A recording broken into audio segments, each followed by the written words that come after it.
Follow বাটনে click করে follow দিয়ে অবশ্যই আপনারা আমার পাশে থাকবেন। যদি একটু ভিন্ন স্টাইলে ভিন্ন রকম করে যদি চিকেন রোস্ট হয় তাহলে কিন্তু ব্যাপারটা মন্দ হয় না।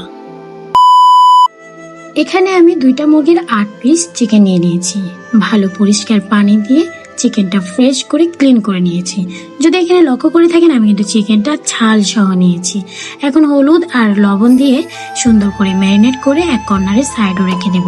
আল্লাহর অশেষ রহমত আমার 2টা সন্তান আছে, প্রথমত একটা মেয়ে, বড় একটা ছেলে।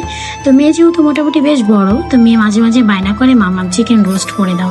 আর আমার সবসময় একটু ইচ্ছা ব্যতিক্রম কিছু করা, তো আজকে আমি একটু ব্যতিক্রম স্টাইলে চিকেন রোস্টটা করব। আর খেতেও অনেক অসাধারণ হয়েছিল।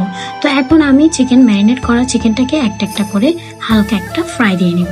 এই যে তাওয়ায় হালকা তেলে হালকা ফ্রাই দিয়ে নিব, অনেক বেশি না, জাস্ট মুরগির মাংসটা জাস্ট টাইট করে নিয়ে আসবে ভেতর থেকে। চিকেন ফ্রাই করার সময় অবশ্যই সাবধানতা অবলম্বন করতে হবে, কারণ চিকেন অনেক বেশি ফোটে। আর আপনারা যদি লক্ষ্য করে থাকেন আমি কিন্তু খুবই হালকা আছে চিকেনটাকে ফ্রাই করছি।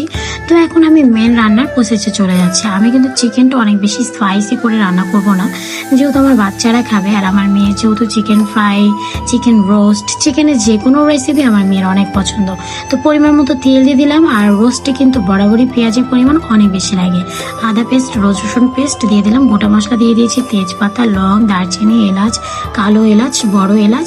এখন স্টেপ বাই স্টেপ আমি গুঁড়ো মশলাগুলো দিয়ে দেবো, জিরের গুঁড়ো, হলুদের গুঁড়ো, মরিচের গুঁড়ো, ধনিয়ার গুঁড়ো। আমি কিন্তু চিকেন রোস্টটা হোয়াইট রোস্ট করব না, যেহেতু আমি হলুদ করে রান্না করবো, যার জন্য আমি প্রত্যেকটা মশলা এখানে ইউজ করেছি। এখানে পরিমাণ মতো আমি লবণ দিয়ে দিলাম, আর এই যে আস্ত কাঁচামরিচ ফেলে রেখেছিলাম এটাও অ্যাড করে দিলাম।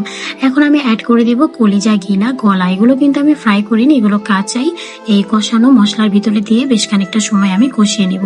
এই সাইডে আমি ভেজে রাখা ফ্রাই করা যে চিকেনগুলো ছিল, চিকেনগুলো এখন আমি এখানে অ্যাড করে দিয়ে কিছুটা সময় নেড়ে চেড়ে ভালো করে কুক করে নিব। আর চিকেন রোস্ট কিন্তু অর্ধেকটা কিন্তু ফ্রাইয়ের মধ্যেই চিকেনটা কুক হয়ে যায়, কারণ রোস্টের মুরগি কিন্তু বরাবরই একটু নরম হয়, এটা আমরা সবাই জানি। তো এই পর্যায়ে আমি একদমই সীমিত পরিমাণ, আমি কিন্তু চিকেনটা ঢেকে পানি দিইনি, আপনারা দেখতে পাচ্ছেন সীমিত পরিমাণ পানি দিয়ে আমি এখন চিকেনটা ঢেকে দেব। তো দেখতে দেখতে আমার চিকেন থেকে অলরেডি বাবলস চলে আসছে, আর খেতে অসাধারণ মজা হয়েছিল। জাস্ট ওয়াও একটা টেস্ট অ্যান্ড লুক।